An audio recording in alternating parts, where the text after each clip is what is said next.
Pendidikan inklusi. Sebelumnya, kalian udah tahu belum sih apa itu pendidikan inklusi? Nah, di sini kami akan menjelaskan tentang pendidikan inklusi.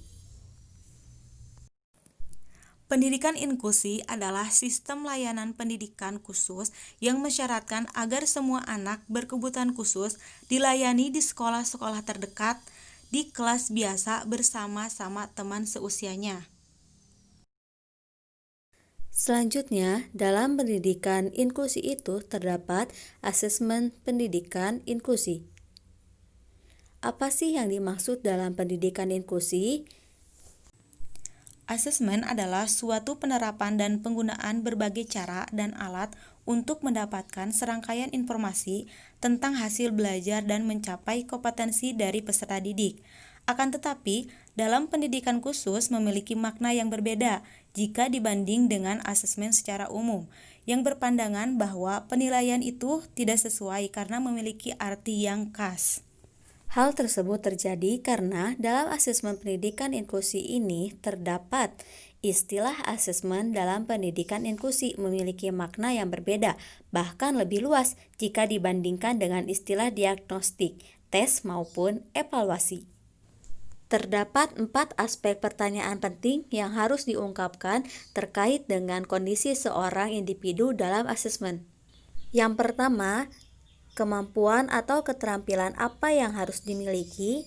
Nah, maksudnya adalah melakukan pertanyaan tentang kemampuan atau keterampilan yang sudah dilakukan oleh peserta didik ini bertujuan agar guru dapat lebih mengembangkan lagi bakat yang dimiliki oleh peserta didik tersebut. Karena jika peserta didik tersebut sudah memiliki kemampuan dan keterampilan secara tidak langsung memberi motivasi kepada peserta didik sehingga dalam pembelajaran akan dijalankan dengan semangat yang tinggi. Yang kedua, hambatan atau kesulitan itu dialami.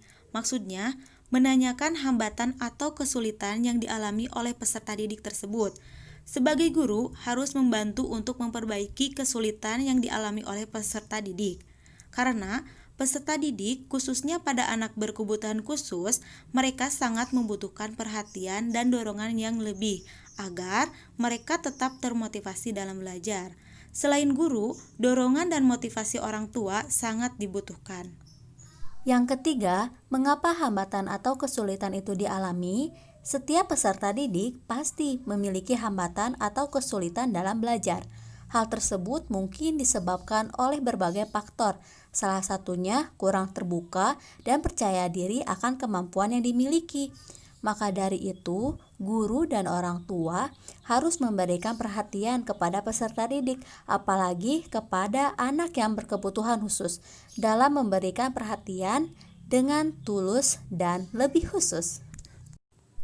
Keempat, kebutuhan-kebutuhan dalam hal pendidikan dan belajar.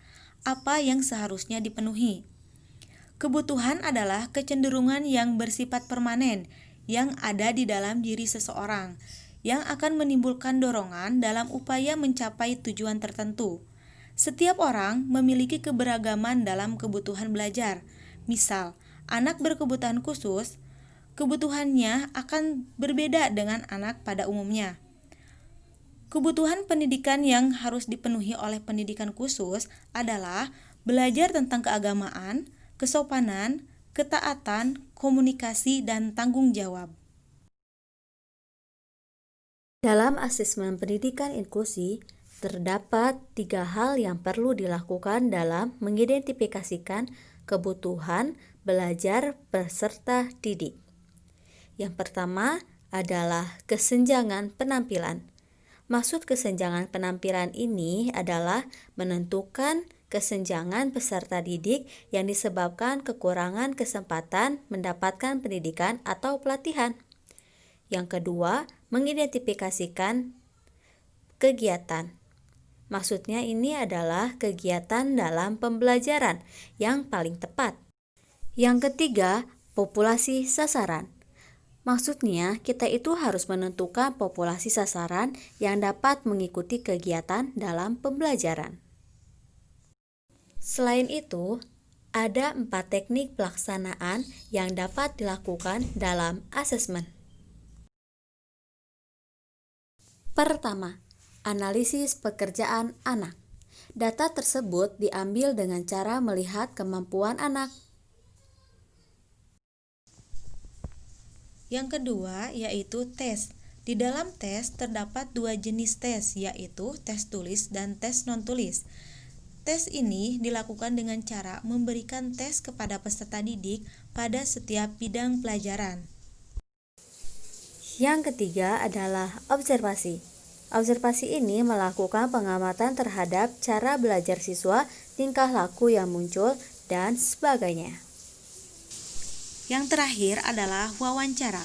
Wawancara adalah percakapan yang berlangsung antara 2 orang atau lebih dan berlangsung antara narasumber dan pewawancara yang memiliki tujuan untuk mendapatkan informasi yang tepat dari narasumber terpercaya. Dalam wawancara terdapat jenis-jenis wawancara. Yang pertama, wawancara tertutup. Yang kedua, wawancara terbuka. Yang ketiga, wawancara komparesi. Yang keempat, wawancara kelompok. Yang kelima, wawancara individual. Dan yang terakhir adalah wawancara terpimpin. Untuk melakukan wawancara, terdapat langkah-langkahnya, yaitu yang pertama, menentukan kepada siapa wawancara akan dilakukan atau narasumbernya. Yang kedua, menyiapkan pokok-pokok masalah untuk mengumpulkan data. Yang ketiga, mengawali atau membuka alur wawancara. Yang keempat, melangsungkan alur wawancara. Yang kelima, mengkonfirmasi hasil wawancara dan mengakhirinya.